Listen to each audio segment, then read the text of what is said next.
إذا رأتهم من مكان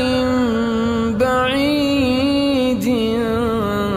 سمعوا لها تغيظا وزفيرا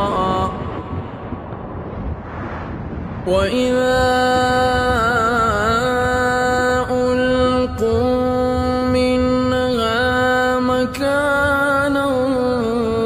ضيقا مقرنين دعوا